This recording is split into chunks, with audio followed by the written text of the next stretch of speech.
देखिए आज मैं लेके आई हूँ हिंदी का पेपर। ये 2024 का है। इससे हमें पता चलेगा पेपर किस तरीके से आता है। ठीक है, तो ये है हमारा पेपर और इसमें हमें पहले दिया है खंड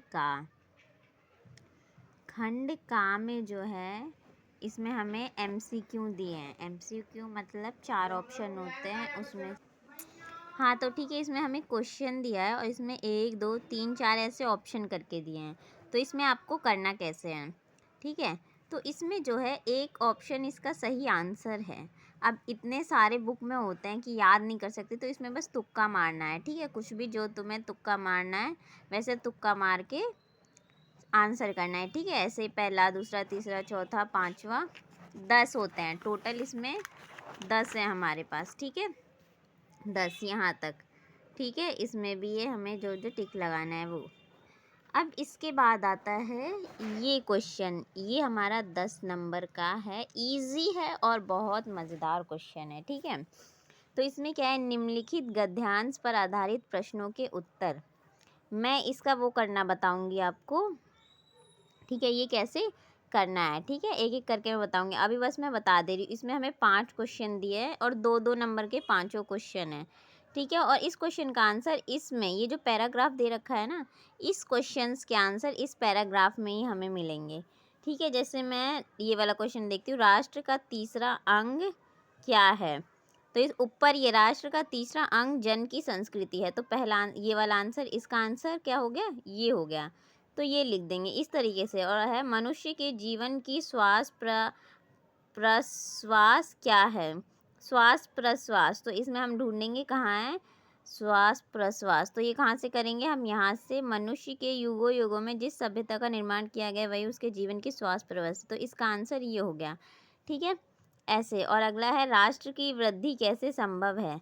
तो ये राष्ट्र की वृद्धि संभव है, यहाँ पे मुझे दिख रहा है ना, तो यहाँ से करूँगी। संस्कृति के विकास और अद्भुत के द्वारा राष्ट्र की वृद्धि संभव है। ठीक है, ये 3 आंसर तो इजी है। ऊपर के 2 आंसर थोड़े से हार्ड हैं, वो मैं आपको एक एक करके बताऊंगी। इसमें बोला है पहले क्वेश्चन में प्रस्तुत गद्यांश, ये जो हमें पैराग्राफ दिया ना इसे गद्यांश बोलते हैं, के पाठ और लेखक का नाम। मतलब ये जो दिया, ये पूछा ये किस पाठ से है और इसके लेखक का क्या नाम है। ठीक है, तो वो हमें नहीं पता है, तो हम इसे ट्रिक से कैसे करेंगे वो मैं आपको बताऊंगी। और अगला क्वेश्चन है रेखांकित अंश की व्याख्या कीजिए।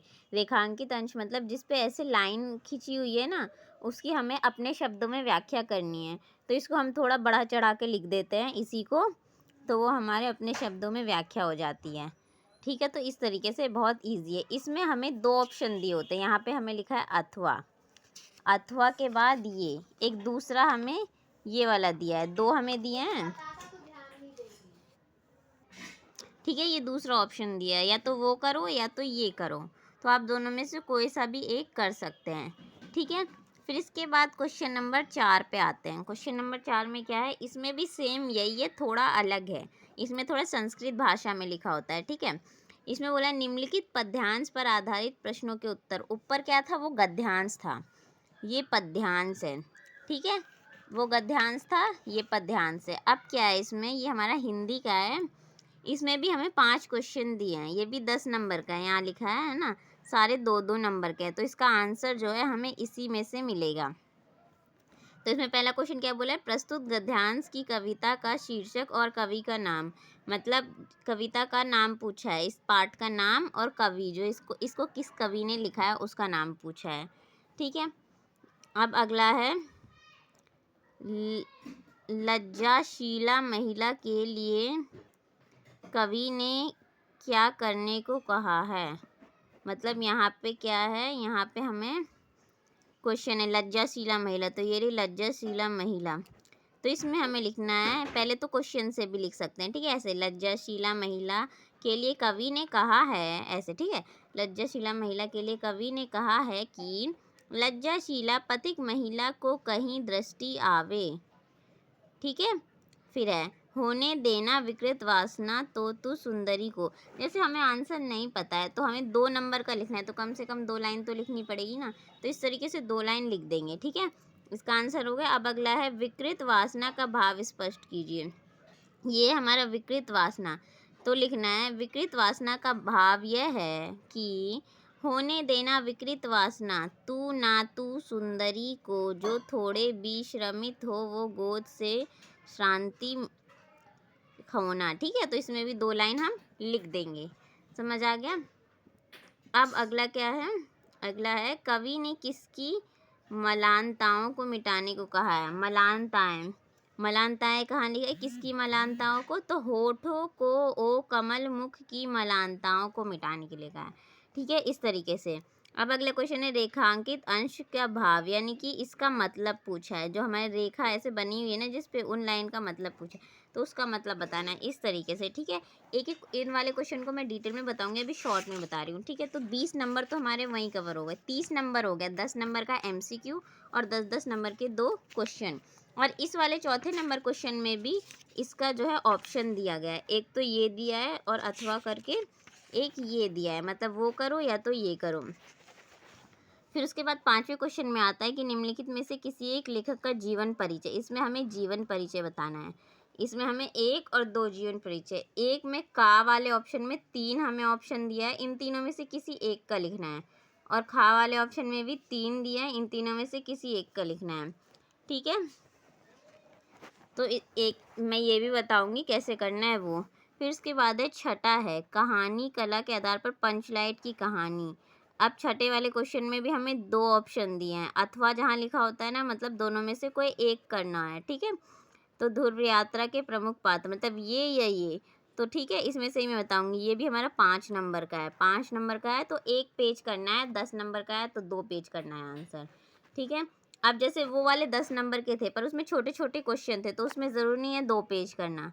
ठीक है, उसमें हर क्वेश्चन का 2-2 3-3 लाइन का आंसर देना है। ठीक है, और 7वां नंबर है, 7वें में भी क्वेश्चन दिए हैं, इसमें भी हमें 1-2, इसमें हमें बहुत सारे दिए होते हैं। ठीक है, ये इतने सारे हैं ना, इनमें से बस एक करना है, वो भी हमारे कितने नंबर का है, 5 नंबर का है।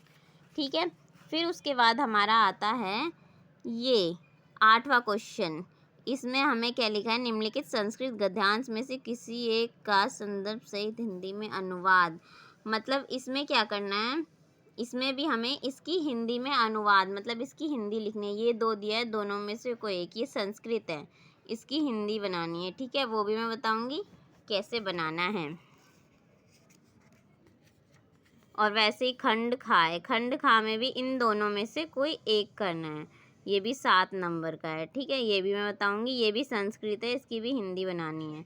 और ये है निम्नलिखित प्रश्न में से किसी 2 के उत्तर। ये हमारा 4 क्वेश्चन दिया है, इसमें से कोई 2 क्वेश्चन करना है, कोई सा भी जो आपको आता है। ठीक है, 2-2 नंबर का ये होता है। फिर 10वां क्वेश्चन में क ख ग, इसमें भी हमारे ये भी हमारे 2-2 नंबर के होते हैं।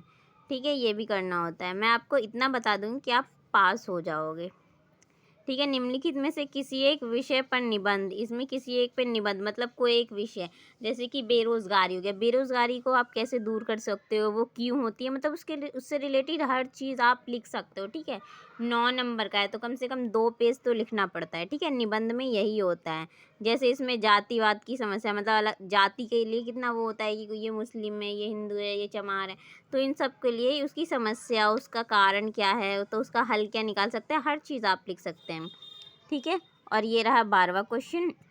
इसमें भी एक वो दिया है क्वेश्चन, इसके 4 ऑप्शन दिए, 4 में से एक सही है। ठीक है, उसको टिक करना है। इसमें वैसे ही हमारे यहाँ पे है, ये सारे वही हैं, 4 में से एक को टिक करना है। ठीक है, इस तरह से अब समझ आ गया आपको। अब मैं इसको एक एक करके क्वेश्चंस बताऊंगी।